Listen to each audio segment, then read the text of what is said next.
two vice presidential candidates.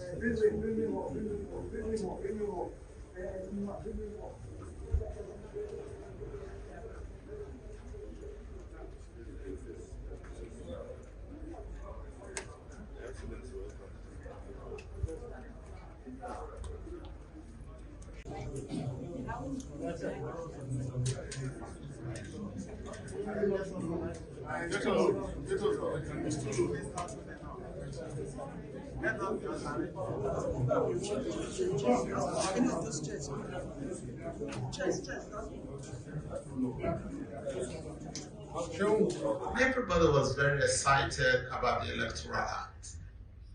And I'm also happy to say that the chairman of INEC was also very excited about that Electoral Act, because we know that at a point in time, during the debates, we were unlikely to have the Electoral Act and to have it into law. But eventually, the bill was passed and it was assented to. And we thank President Muhammad Buhari for that. And it's very clear, you cannot beat the law.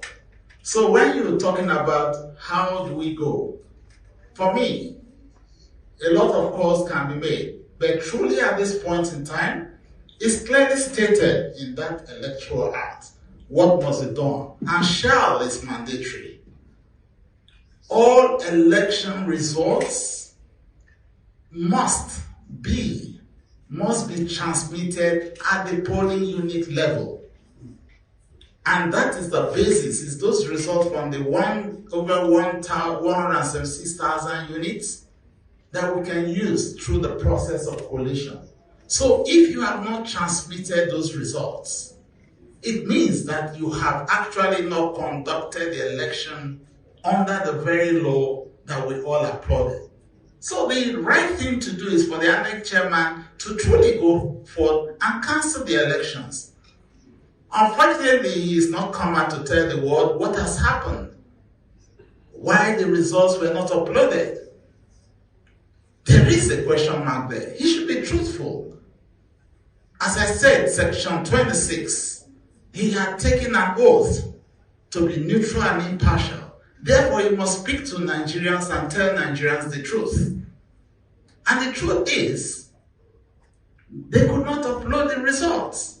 What happened in INEC? Why was it that they could not upload the results? So something is wrong. Something is wrong inside INEC. Either they have connived or their system is down. But they must tell us the truth. If the system was down and they knew it was down, they ought to have postponed the elections. If the system was not down and they did not allow the upload of the results from the units, it means that they have connived and they are no longer neutral and impartial.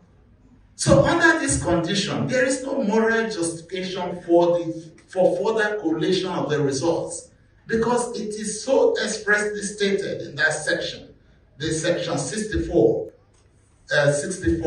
at 4 and that is 64.4 at A and B. So clearly stated that if the polling unit results are not transmitted, it means truly that there is nothing to compare. So you cannot raise the hope of Nigerians.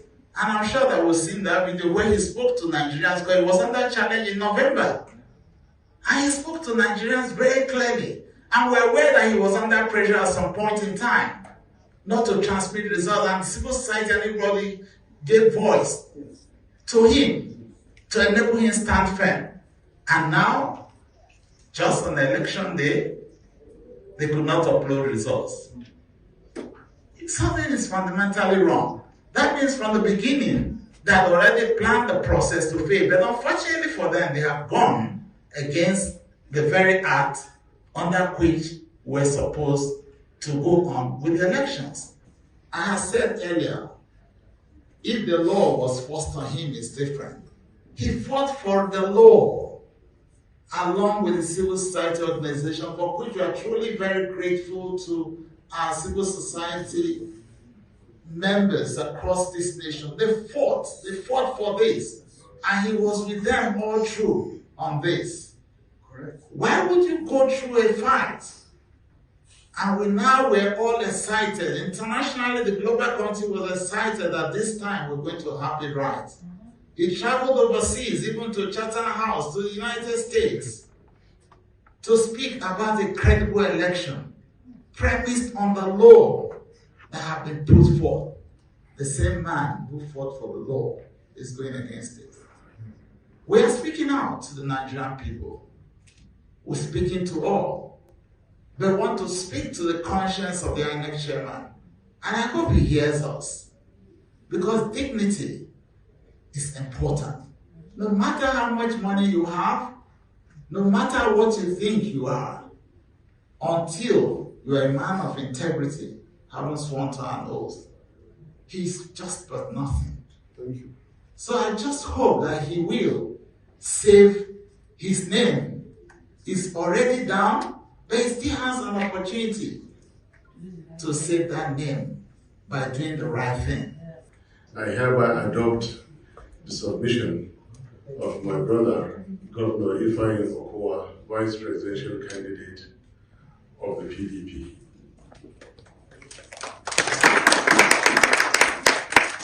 Having said this, our national chairman have spoken. Before then, our agents had done their bit.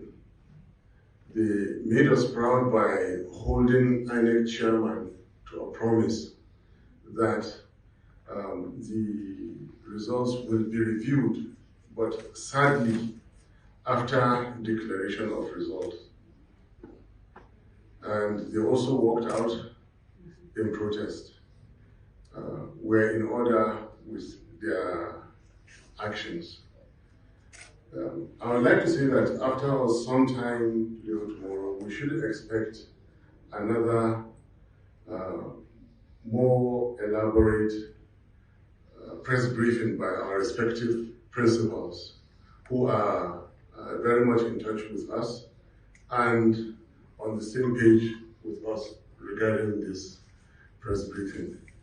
Fellow Nigerians, let me draw our attention to some fundamental definitions.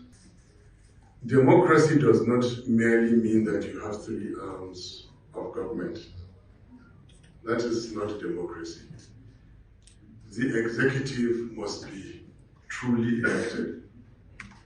If the government is not truly, genuinely elected, you do have a constitutional problem.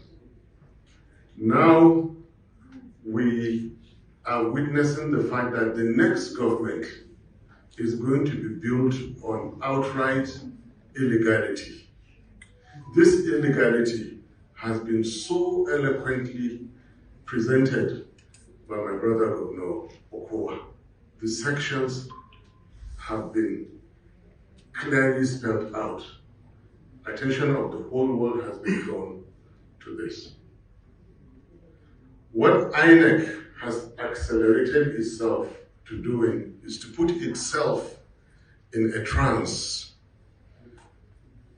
to promote illegality and thereafter call for the courts to resolve the illegality that they have worked on. Nowhere in the world where there is respect for rule of law do people easily and hurriedly tell others and thereafter call for the courts to resolve the illegality that they have worked on. Nowhere in the world where there is respect for rule of law do people easily and hurriedly tell others with impunity, go to court, go and seek redress. The courts are final. They should have that respect. Whoever is in a hurry to tell people to go to court know what they have arranged at the courts. This is unacceptable.